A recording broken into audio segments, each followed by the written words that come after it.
June 17, 1972, 5 men break into the Democratic National Committee headquarters at the Watergate complex. They get caught. 2 years later, a president resigns in disgrace, and America's faith in government is shattered forever. But what if they'd never been caught? What if Watergate never happened? You might be living in a completely different country right now. Welcome back to What If Remix. Today we're diving into Watergate, and if you lived through it, you know it wasn't just a political scandal. It was the moment America lost its innocence about government. Before Watergate, most Americans trusted their president. After Watergate, trust became a relic of the past. Every scandal since then, from Iran-Contra to Clinton's impeachment to January 6th, exists in Watergate's shadow. But what if that security guard, Frank Wills, hadn't noticed the tape on that door lock? What if the burglars had gotten away clean? Would Nixon have finished his second term as a hero? Would America still trust its leaders? Let's find out. Here's what people forget. In November 1972, Richard Nixon won re-election in one of the biggest landslides in American history. He carried 49 states, got 60% of the popular vote, and demolished George McGovern. The Watergate break-in had already happened 5 months earlier, but nobody cared yet. Nobody knew. If the burglars don't get caught, or if they get caught but there's no investigation that traces back to the White House, Nixon finishes his second term in January 1977 as one of America's most successful presidents. Think about what he'd accomplished. He opened relations with China, something that seemed impossible. He pursued détente with the Soviet Union, easing Cold War tensions. He created the EPA. He ended the draft. He signed Title IX, transforming women's sports. And most importantly to Americans at the time, he was ending the Vietnam War. Without Watergate, Nixon's second term focuses on foreign policy wins and domestic programs. By 1976, he's leaving office with approval ratings in the 60s or higher. He's on Mount Rushmore in the alternate timeline conversations.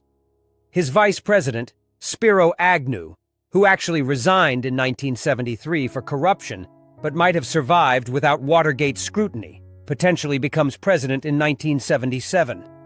Or maybe Gerald Ford still becomes VP and then president, but now he's succeeding a popular, successful Nixon instead of pardoning a disgraced one. The entire trajectory of American politics shifts right there. But here's the darker reality. Nixon was paranoid, vindictive, and willing to abuse presidential power. Watergate didn't create those qualities. It exposed them. Without Watergate, Nixon spends 4 more years with unchecked power and an enemies list he's actively using. The IRS audits his political opponents. The FBI investigates journalists. The CIA conducts illegal domestic surveillance. All of this was happening, but Watergate stopped it. Without Watergate, it continues and expands. Let me ask you something. When did you stop trusting the government? For most Americans over 50, the answer is somewhere between 1972 and 1974. Watergate did that. Before Watergate, presidents were given the benefit of the doubt. When Kennedy or Johnson or even Nixon said something, most Americans believed it. The press was respectful, even deferential. There were gentlemen's agreements about what you reported and what you didn't. Watergate destroyed all of that. Bob Woodward and Carl Bernstein of the Washington Post became heroes for taking down a president. Suddenly, investigative journalism was the highest calling. Every reporter wanted to be the next Woodward and Bernstein. Every scandal got a "gate" suffix. The press became adversarial by default. If Watergate never happens, American culture stays more trusting, maybe too trusting. Without that watershed moment of presidential betrayal, you don't get the deep cynicism that defines modern American politics. Think about what doesn't happen. No Saturday Night Live built on mocking politicians as their core mission. It launched in 1975, directly in Watergate's shadow. Political comedy becomes biting in a way it never was before. Movies like All the President's Men and The Parallax View create a genre of paranoid political thrillers that defined 70s cinema. That whole aesthetic, the conspiracy, the corruption, the little guy against the system, that comes from Watergate. Without Watergate, American popular culture is less cynical, less questioning, and maybe dangerously more naive. You're watching TV shows and movies in the late 70s and 80s where government agents are still the good guys by default, where presidents are portrayed heroically, where questioning authority is unpatriotic instead of patriotic. Is that better? In some ways, maybe. A less divided, less cynical America sounds nice. But it also means Americans are less equipped to question power, less skeptical of official narratives, more easily manipulated. Here's something crucial. Watergate almost destroyed the Republican Party. In the 1974 midterm elections, right in the middle of the scandal, Democrats gained 49 House seats and 4 Senate seats. Republicans were decimated. The party had to rebuild. They had to distance themselves from Nixon. They had to prove they stood for something beyond protecting a corrupt president. That rebuilding process, that reckoning, shaped Republican politics for the next decade. If Watergate never happens, Richard Nixon finishes his term successfully, and Republicans don't face that electoral disaster in 1974. The party never has that moment of reflection and reform. Here's where it gets interesting. Ronald Reagan was already a rising star in the Republican Party. He challenged Ford for the nomination in 1976 and nearly won. In our timeline, Reagan lost in '76 but came back to win in 1980. But in a world without Watergate, does Reagan become president at all? If Nixon finishes strong and either Agnew or Ford succeeds him in 1977, Reagan might never get his chance.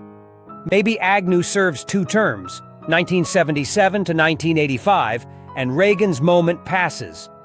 Or maybe Watergate's absence actually helps Reagan. Without the scandal tainting the party, Republicans maintain power longer.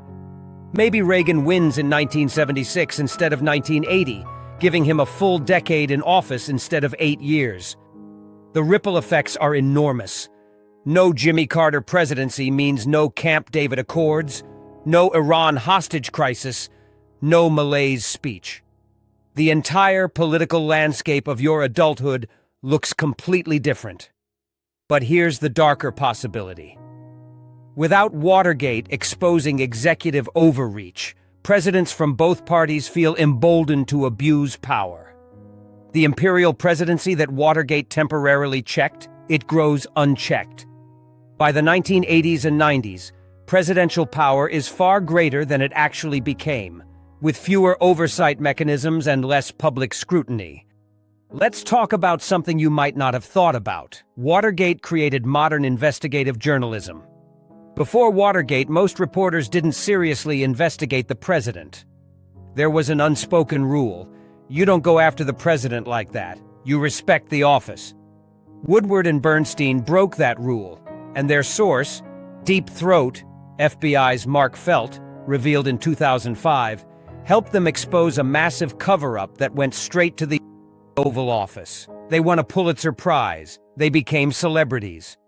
Their book, All the President's Men, became a movie with Robert Redford and Dustin Hoffman. Suddenly, every journalism student in America wanted to do what they did.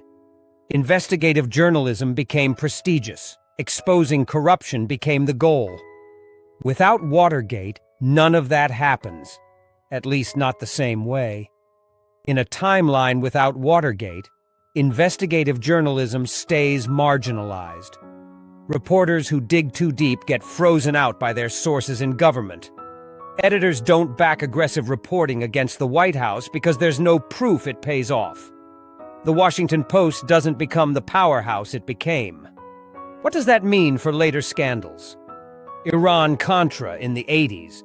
Maybe that never comes out. Bill Clinton's affairs. Maybe those stay private like JFK's did.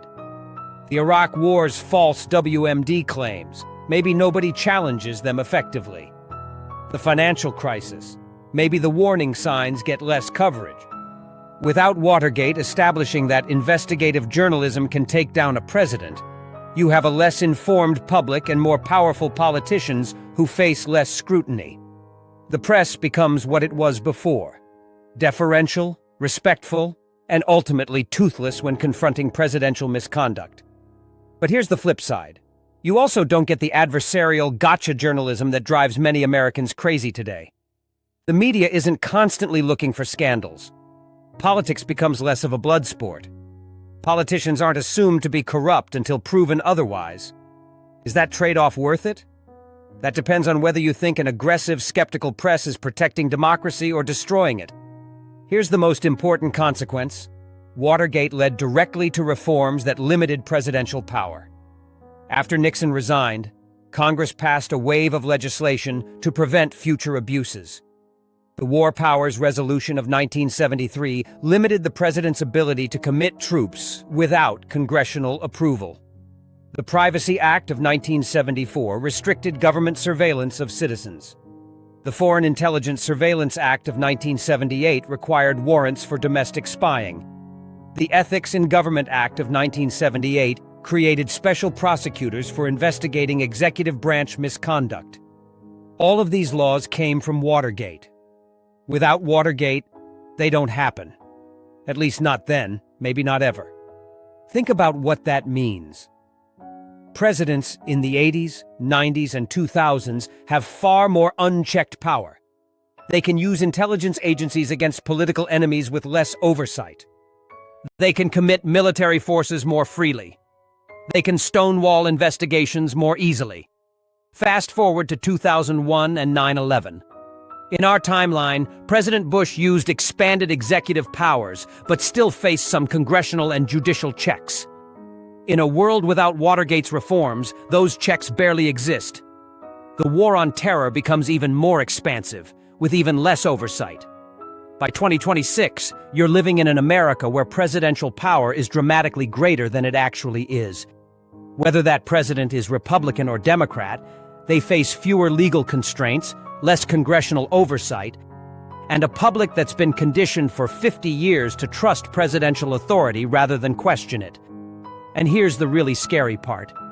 Without Watergate proving that you can remove a corrupt president, future presidents who abuse power know they're probably safe. Impeachment remains a theoretical threat that never actually happens, because Watergate never showed it could work. Here's the question that keeps me up. If Watergate never happens, does something else eventually break the public's trust? Or does America just keep trusting authority figures indefinitely? My guess is something eventually breaks through. Maybe it's Iran-Contra in the 80s. That scandal involved Reagan administration officials secretly selling arms to Iran and using the proceeds to fund rebels in Nicaragua, all in violation of congressional bans. In our timeline, Reagan survived it. But in a timeline where presidents haven't faced consequences before, maybe the investigation goes deeper. Maybe Reagan gets impeached. Maybe that becomes the defining scandal instead. Or maybe it takes until the Iraq War in the 2000s. Maybe the false WMD claims become the scandal that finally breaks trust. But by then, it's too late. We're already at war. Thousands are dead, and the damage is done. Or maybe, and this is the darkest possibility, trust never breaks. Americans in this alternate timeline just accept that presidents lie, that power corrupts, but nobody ever holds them accountable. Watergate's unique importance was that it showed accountability was possible. Without that precedent, maybe we never learned that lesson.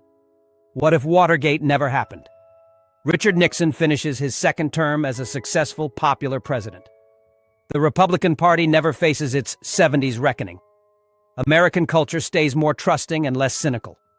Journalism stays deferential. Presidential power grows unchecked. And all the reforms that came from Watergate never happen. Is that better or worse? Honestly, it's both. You lose the cynicism, the division, the erosion of trust that's plagued American politics for 50 years. But you also lose the accountability, the checks on power, the investigative journalism that, for all its flaws, sometimes exposes corruption that needs exposing. Watergate was a trauma for America, But sometimes trauma teaches necessary lessons. Without it, maybe America stays more innocent. Or maybe it just stays more naive. What do you think? Would we be better off if Watergate never happened?